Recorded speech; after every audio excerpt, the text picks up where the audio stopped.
In North America, there's a fascinating creature called the opossum, which looks like a mouse but isn't one, and is particularly abundant in Virginia. Unlike pangolins, it lacks armor, and it doesn't have the spines of hedgehogs or the ability of bombardier beetles to shoot scalding projectiles. Yet, just like these animals, when it sees a predator, it doesn't run away. Instead, it prepares for a confrontation.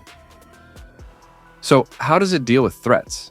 Is it really like an ice age, relying on verbal tricks? The opossum does have a weakness. It's a marsupial, like kangaroos. When it has a litter, it must carry its young on its back every day, which is how it got its name.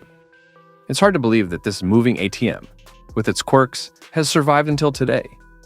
It's hard to believe, but the opossum's ultimate defense mechanism is to play dead.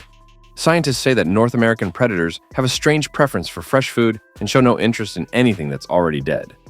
The opossum has truly perfected the art of feigning death. When it faces a threat, it first confuses the predator by darting back and forth, pretending to escape, before suddenly collapsing and playing dead. Then, just as the predator gets close, it suddenly goes into play dead mode. Its pupils dilate, its tongue hangs out, and it collapses, even lowering its body temperature. Sometimes, it froths at the mouth and adopts a pained expression, causing predators to lose interest. If a particularly hungry predator insists on eating, the opossum has one final trick. It releases a foul-smelling gas, even worse than canned herring. At that point, any predator that isn't completely insane would think, "This might be toxic," and quickly abandon the hunt. Once the danger passes, the opossum shakes off the dirt and continues its leisurely stroll, completely unfazed by the encounter.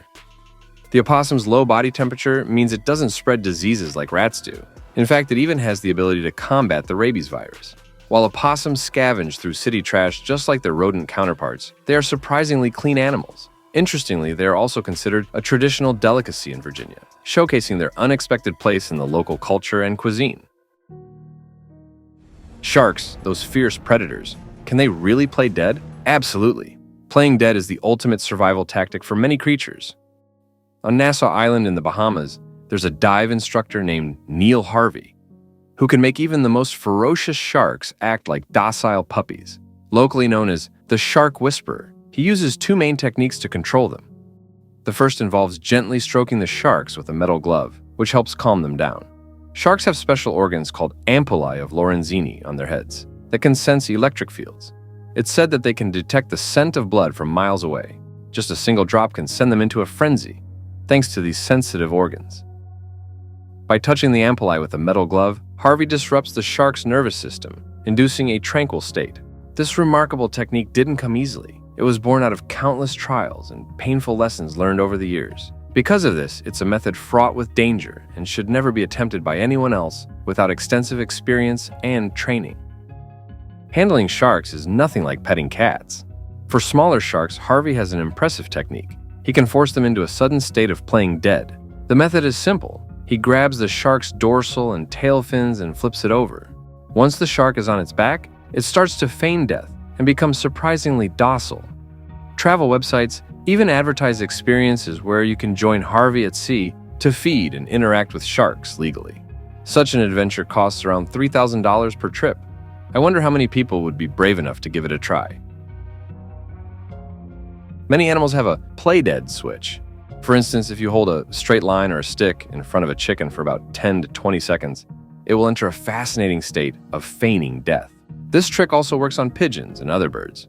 Scientists believe this happens because the straight line or stick causes the birds to focus their gaze on a single point, triggering a deep-seated fear rooted in their ancestry, leading them to play dead. The exact reasons for this behavior are still not fully understood. Similarly, crocodiles, like sharks, will also enter a state of playing dead when flipped over. Another star in the playing dead realm is the frog. When exposed to bright light, it immediately goes into a state of feigned death. Many of us have likely used this tactic to catch frogs at some point. All right, that's the end of today's story. See you next time.